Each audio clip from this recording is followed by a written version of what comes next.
Hello guys, welcome back to my YouTube channel. तो दोस्तों, आज की इस वीडियो में हम कंपेयर करेंगे Hindustan Unilever limited versus Dabur India limited.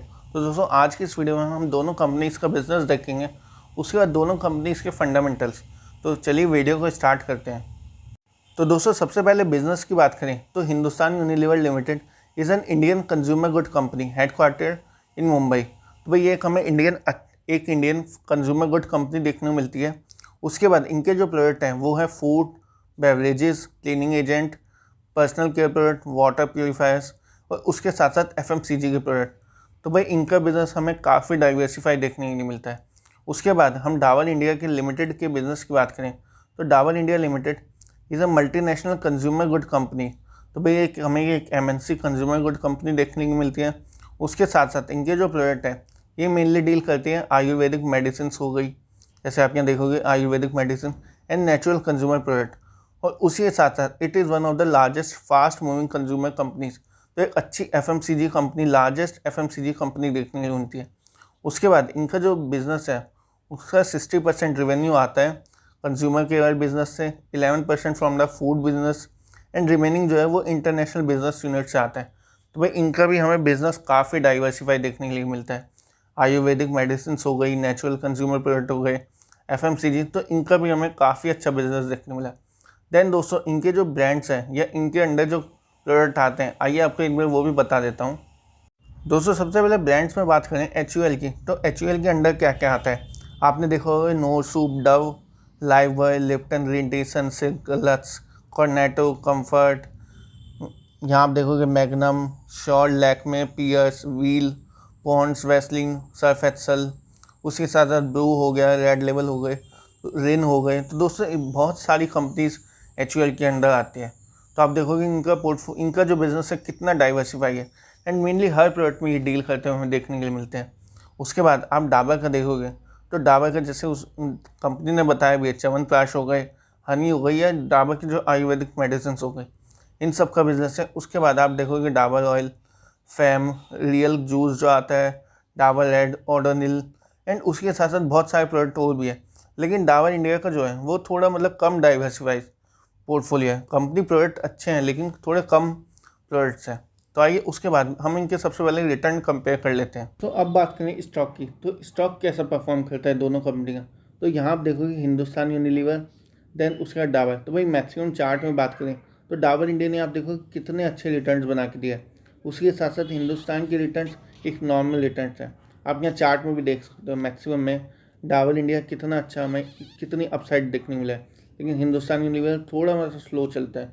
उसके बाद आप इनके 5 ईयर्स के रिटर्न्स देखोगे तो हमें हिंदुस्तान यूनिलीवर के काफ़ी अच्छे रिटर्न देखने मिलते हैं, 165% इन 5 ईयर्स, जो कि काफ़ी अच्छी रिटर्न है। उसके बाद डाबर इंडिया 88%, मतलब ठीक रिटर्न है, ना बुरे ना अच्छे।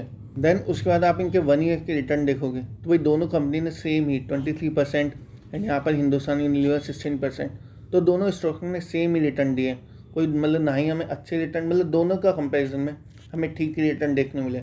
जैसे दोस्तों आपको कोविड में पता भी FMCG पे काफ़ी प्रेशर रहा था, तो उसके बाद कंपनी ने मतलब इतना अच्छा परफॉर्म नहीं कर पाई। ऑल दो कंपनियों में कोई बुराई नहीं है, तो अब देखोगे दोनों कंपनी के सेम रिटर्न। तो यहाँ पर हमें रिटर्न्स में Dabur India as a long term काफ़ी अच्छी देखने मिली। हिंदुस्तान यूनिलीवर अच्छा स्टॉक है लेकिन एक मतलब थोड़ा स्लो रिटर्न है डाबर इंडिया से। तो रिटर्न्स के मामले में मुझे डाबर इंडिया काफ़ी अच्छी पसंद आई। देन उसके बाद आप इनकी मार्केट कैप, तो अब आते हैं सबसे पहले फंडामेंटल्स पे। तो दोस्तों मार्केट कैप की बात करें तो भाई हिंदुस्तान यूनिलीवर की हमें 5.87 लाख करोड़ की काफ़ी अच्छी मार्केट कैप देखने मिलती है। उसके बाद डाबर इंडिया की इनके अगेंस्ट में 1.04 लाख। तो भाई डाबर इंडिया की मार्केट कैप हमें इनसे छोटी देखने मिलती है, मतलब कि मार्केट कैप के हिसाब से हमें हिंदुस्तान यूनिलीवर काफ़ी सेफ कंपनी दिखाई देती है। उसके बाद एम्प्लॉयज़ की बात करें तो भाई 21,000 के एक अच्छे एम्प्लॉय बेस है। उसके बाद डाबर इंडिया की जैसे मार्केट कैप छोटी है, कंपनी थोड़ी छोटी है, तो 7,000 एम्प्लॉयज़ ठीक है देखने के लिए मिलते हैं। पी रेशो की बात करें तो भाई 73 का पी हमें इनका देखने मिलता है, 61 हमें इनका पी। तो जो डाबर इंडिया को जो बनाते हैं अंडर वैल्यूड स्टॉक, दोनों स्टॉक में अगर आप इन्वेस्टमेंट की बात करें तो मुझे डाबर इंडिया यहाँ पर अंडर वैल्यूड स्टॉक देखने मिलता है। उसके बाद डिविडेंड यील्ड, तो हिंदुस्तान यूनिलीवर का 1.5% का हमें अच्छा डिविडेंड यील्ड देखने मिलता है। और तो डाबर इंडिया का मतलब कोई खास रिटर्न, कोई खास डिविडेंड कंपनी देती नहीं, लेकिन कंपनी के जैसे रिटर्न्स हैं, रिटर्न्स काफ़ी अच्छे दिए हैं कंपनी ने। देन उसके बाद दोस्तों आइए अब इनका फाइनेंशियल रेशो भी इनका कंपेयर कर लेते हैं दोनों कंपनीज़ का। तो यहाँ आप देखोगे फाइनेंशियल रेशो में सबसे पहले एसेट्स, कंपनी बस एसेट्स कितने हैं, तो हिंदुस्तान यूनिलीवर के आप देखोगे 68,000 करोड़ के एक अच्छे एसेट देखने मिल जाए। उसी के केस में डाव इंडिया के 10,000, तो भाई इनके एसेट्स भी इनकी कंपनी के हिसाब से अच्छे हैं, लेकिन यहाँ पर हिंदुस्तान यूनिलीवर के एसेट्स हमें अच्छे देखने मिलते हैं। उसके बाद ROE, रिटर्न ऑन इक्विटी की बात करें तो यहाँ पर हमें डाबर इंडिया का काफ़ी अच्छा रिटर्न ऑन इक्विटी देखने मिलता है। ऑल्दो हिंदुस्तान यूनिलीवर का भी बाकी सबसे सही है, लेकिन फिलहाल हम कंपैरिजन की बात करें तो हमें डाबर इंडिया में अच्छा रिटर्न ऑन इक्विटी मिल रहा है। उसके साथ साथ रिटर्न ऑन एसेट्स 11 एंड 15.71, तो यहाँ पे भी हमें डाबर इंडिया का काफ़ी अच्छा रिटर्न ऑन एसेट देखने मिलता है, जो कि इस कंपनी को मतलब इनका मैनेजमेंट अच्छा परफॉर्म कर रहा है। बुरा परफॉर्म इनका भी नहीं कर रहा, पर दोनों के कंपेरिजन में डाबर इंडिया मुझे अच्छा देखने मिल रहा है। उसके बाद करंट रेशो की बात करें तो यहाँ पे हमें लाइबिलिटीज़ के अगेंस्ट में एसेट्स हमें मतलब करंट रेशो हमें डाबर इंडिया का काफ़ी अच्छा देखने मिलेगा। तो यहाँ पर आप देखोगे हिंदुस्तान यूनिलीवर इसका ठीक ही करंट रेशो है, ना बुरा बोलूँगा ना मैं अच्छा, लेकिन दोनों के कंपेरिजन में डाबर इंडिया काफ़ी अच्छा है। उसके बाद डेप्ट टू इक्विटी, तो दोस्तों हिंदुस्तान यूनिलीवर का डेप्ट टू इक्विटी 0 है और डाबर इंडिया का 0.06। ऑल्दो डाबर इंडिया का डेप्ट टू इक्विटी में इतना छोटा है कि मुझे कुछ खास फर्क नहीं देखने मिला। दोनों कंपनी में सीधे से बोलूँगा डेप्ट फ्री है, जो कि अच्छी बात है किसी भी बिजनेस के लिए। जैसे मैं हमेशा कहता हूँ डेप्ट टू इक्विटी को मैं सबसे पहले देखता हूँ किसी भी स्टॉक में कि कंपनी में डेप्ट है या नहीं है। यहाँ पर दोनों कंपनी डेप्ट फ्री है, जो कि एक अच्छी बात है। दोस्तों अब आते हैं कि दोनों कंपनी में इन्वेस्टमेंट करनी चाहिए या नहीं।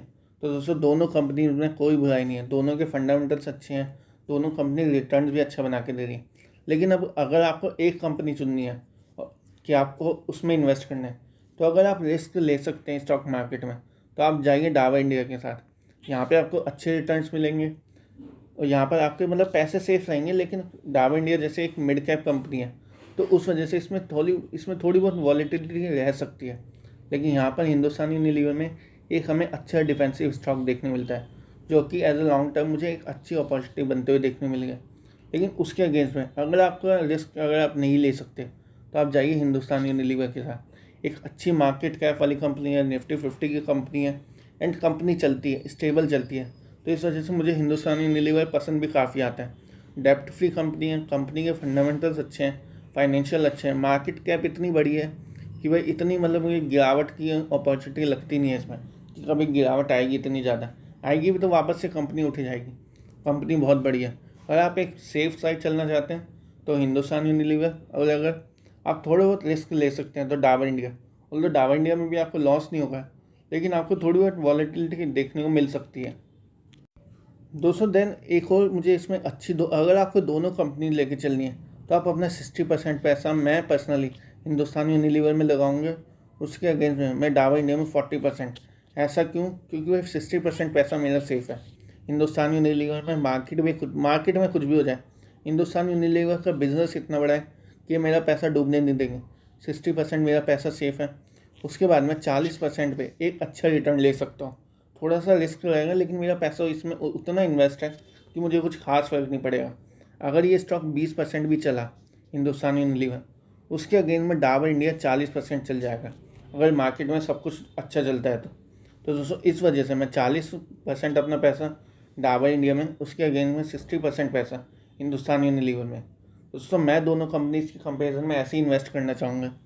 और तो दोस्तों किसी भी कंपनी में इन्वेस्ट करने से पहले आप अपनी रिसर्च करिए, आप अपना रिस्क देखिए कि आप ले सकते हैं नहीं, उसके बाद इन्वेस्ट करिए। लेकिन मैं पर्सनली 6:4 में इन दोनों कंपनीज में इन्वेस्ट करना चाहूँगा, या आप 60-40 बोल लीजिए।